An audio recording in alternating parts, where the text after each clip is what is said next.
Chers amis, bonjour. Nous sommes le jeudi 4 juin 2026. Il est 8 heures. Quelques news de l'Arménie, de l'Artsakh et de la diaspora arménienne. Pachinian et Erdogan hier se sont entretenus au téléphone. Donc le Premier ministre arménien a appelé le dictateur président de la Turquie, donc Recep Tayyip Erdogan. Dans un entretien donc téléphonique, les deux hommes se sont entretenus de la situation régionale et surtout des relations diplomatiques entre l'Arménie et la Turquie. Ils se sont félicités de l'intensification des contacts entre les deux pays. Voilà, le communiqué précise notamment que les interlocuteurs ont souligné la visite en Arménie du vice-président turc Cevdet Yilmaz à l'occasion du sommet de la communauté politique européenne et la décision de définir des procédures de commerce direct entre la Turquie et l'Arménie et de l'ouverture de la ligne ferroviaire Al-Khalakhi-Kars pour des exportations arméniennes ainsi que pour les importations vers l'Arménie transitant par la Géorgie. Donc ils disent direct, mais en tout cas c'est un faux mot parce qu'on passe par la région arménienne de Géorgie, la région d'Al-Khalakhi avec la ligne ferroviaire Al-Khalakhi-Kars. Donc il n'y a pas encore de ligne directe entre Gümri et Kars ou ligne ouverte. Donc voilà. En tout cas, voilà, donc les deux hommes sont entretenus, donc sont félicités même de relations de plus en plus chaleureuses entre Ankara et Yerevan.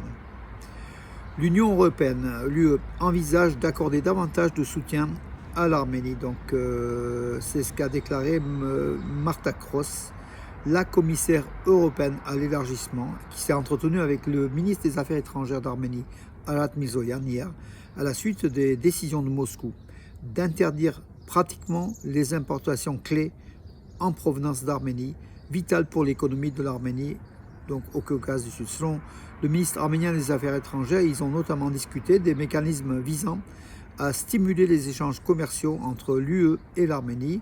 Madame Kos a déclaré pour sa part qu'elle avait réaffirmé la solidarité de l'Union européenne avec l'Arménie face à la correction économique croissante exercée par la Russie. Voilà, nous étudions les moyens d'accroître le soutien de l'UE à l'Arménie, a écrit à court terme, a écrit donc Marta Kos. Nous allons également accélérer nos efforts pour renforcer les liens commerciaux et énergétiques avec l'Arménie. Donc voilà, donc l'Arménie appelle à l'aide suite aux sanctions russes qui interdisent l'entrée sur le territoire de la Russie de beaucoup de produits arméniens et ce qui est très très nuisible à l'économie de l'Arménie. Alors une information donc qui les chasseurs donc Sukhoi Su-30 SM de l'Arménie donc sont équipés de bombes planantes iraniennes Yassin, donc les bombes, voilà, selon un média vietnamien. Citant l'analyste militaire South Front, l'Arménie a dévoilé pour la première fois des bombes guidées iraniennes Yassin lors du défilé militaire organisé à Yerevan le 28 mai à l'occasion de la fête de la Première République d'Arménie. Donc 3 des 4 chasseurs Su-30 SM de l'armée de l'air arménienne ont participé au défilé en emportant chacun 2 bombes Yassin fixées sous les moteurs. Leur armement comprenait également des missiles RR russes R-73 et R-74 ainsi que des missiles air-sol KH-29 et KH-31. Voilà donc l'Iran qui fournit aussi de l'armement à l'Arménie. Voilà aussi donc une nouveauté. On a vu d'autres armes venues donc d'Iran à l'Arménie. Voilà, chers amis. Alors, je vais quand même alors l'Union, donc ça on l'a vu. Donc, je vais quand même donner quelques autres informations, chers amis. L'industrie militaire, moteur de l'économie arménienne, affirme le ministre arménien de l'industrie et des hautes technologies, Mritar Hayrabetian, lors du premier salon qui s'intitulait, donc qui s'est ouvert hier à Yerevan, un salon militaire qui s'intitulait l'essor grâce aux montagnes de silicium 2026. Donc aujourd'hui, l'industrie militaire garantit non seulement la capacité de défense de notre pays, mais elle constitue également un moteur essentiel de l'économie, affirmation du ministre arménien des hautes technologies et de l'industrie, donc Mritar Hayrabetian hier.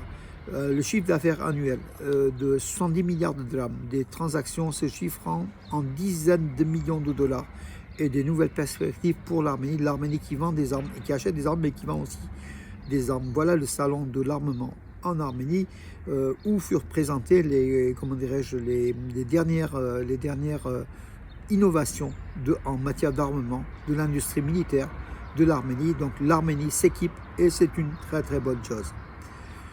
Ursula von der Leyen s'entretiendra avec Nicole Pachinian aujourd'hui, donc c'est jeudi, selon Politico. Donc la présidente de la Commission européenne, Ursula von der Leyen, devrait s'entretenir avec le Premier ministre arménien Nicole Pachinian ce jeudi 4 juin, indique le site d'information Politico, citant des sources anonymes, selon RIA Novosti. La présidente de la Commission européenne donc, va s'entretenir avec le Premier ministre arménien au printemps 2025. L'Arménie a adopté une loi exprimant son intention d'adhérer à l'Union européenne, bien que celle-ci n'ait pas été proposée, bien que l'Union européenne n'a pas, répondu par un acte positif. Le Premier ministre arménien a déclaré qu'Yerevan reconnaissait l'incompatibilité de l'adhésion simultanée à l'Union européenne et à l'Union économique euro-asiatique, mais le pays, donc l'Arménie, coordonnerait son agenda avec les deux associations tant que cela serait possible. La situation s'est compliquée en fait, donc de l'Arménie lors du sommet de l'Union économique euro-asiatique mené par Poutine, bien sûr, le Kazakhstan, le Bélarus, le Kirghizistan et la Russie ont adopté une déclaration commune le 29 mai à Astana au Kazakhstan, affirmant qu'ils partageaient la position selon laquelle un référendum national devrait être organisé en Arménie sur la question de l'adhésion à l'Union européenne ou le maintien dans l'Union économique eurasienne. Donc, par contre, le gouvernement arménien dit qu'il n'est pas pressé, que jusqu'à preuve du contraire, ils font partie de l'Union économique eurasiatique, mais la Russie presse l'Arménie de vite décider et justement prend des sanctions pour inciter l'Arménie à prendre le pas. Tout ça, bien sûr, la Russie voit d'un très mauvais œil l'approche de l'Arménie vers l'Occident, vers les États-Unis et vers l'Union européenne. La Russie, donc, de Poutine, qui sanctionne l'Arménie par son économie déjà, en interdisant l'importation de fruits et légumes, en interdisant l'importation d'eau minérale Jermuk, de spiritueux, de noyak, de brandy arménien, et de nombreuses choses venant d'Arménie qui sont aujourd'hui interdites en importation, où la Russie crée des difficultés pour éviter que l'Arménie puisse exporter ses produits vers la Russie.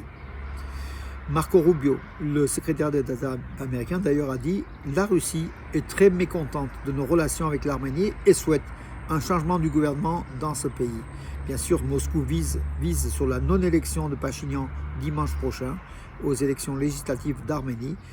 Donc Pachinian qui brigue pour la troisième fois un mandat de Premier ministre d'Arménie. Et bien sûr, Moscou soutient plutôt les opposants que Pachinian. Et voilà, la Russie souhaite la défaite de Pachinian. L'église arménienne de Sainte-Vierge, sous Asfazazine, du village de Metzchen, dans la région de Chouchi, en Artsakh, a été vandalisée et elle est menacée de destruction en fait. Voilà, selon des ONG, donc l'ONG arménien Askaïn, ce patrimoine culturel et religieux arménien de l'Artsakh est menacé de destruction. C'est Ovik Avanesov, le médiateur du patrimoine, enfin le responsable de ce site, qui l'indique, photos satellites à l'appui. Donc ces sites se dégradent comme beaucoup d'églises arméniennes en Artsakh se dégradent volontairement par la demande d'Aliyev, de Bakou, pour effacer toute trace arménienne sur ce territoire arménien qui était arménien depuis la nuit des temps et qui a été vidé de ses éléments arméniens en septembre 2023 au terme d'une épuration ethnique tout simplement. Le gel de l'adhésion de l'Arménie à l'OTSC, l'Organisation de traité de sécurité collective, pourrait entraîner une radiation définitive de l'organisation, affirme le ministre arménien des Affaires étrangères, Arat Mirzoyan. Voilà, donc l'Arménie peut-être pense à sortir de l'OTSC pour peut-être caresser, pour entrer dans un avenir plus ou moins proche à l'OTAN. L'OTSC qui n'a pas répondu, qui devait protéger l'Arménie, mais qui n'a pas protégé l'Arménie. L'Arménie est très déçue, donc se tourne du côté de l'Occident, puisque du côté russe, la Russie n'a pas protégé son allié stratégique, l'Arménie, donc au sein de l'OTSC. Et donc désormais, l'Arménie est plus proche de l'OTAN que de l'OTSC. Elle pourrait d'ailleurs quitter prochainement. Voilà, le site archéologique de Zvatnots, vous savez, à une dizaine de kilomètres d'Yerevan, donc ce site de cette église magnifique en ruine, a été mis en valeur par un éclairage artistique. Donc voilà, donc désormais, vous pouvez visiter donc ce site touristique en Arménie, qui est l'un des hauts lieux du tourisme en Arménie. Vous pouvez visiter aussi la nuit, donc sous un éclairage artistique.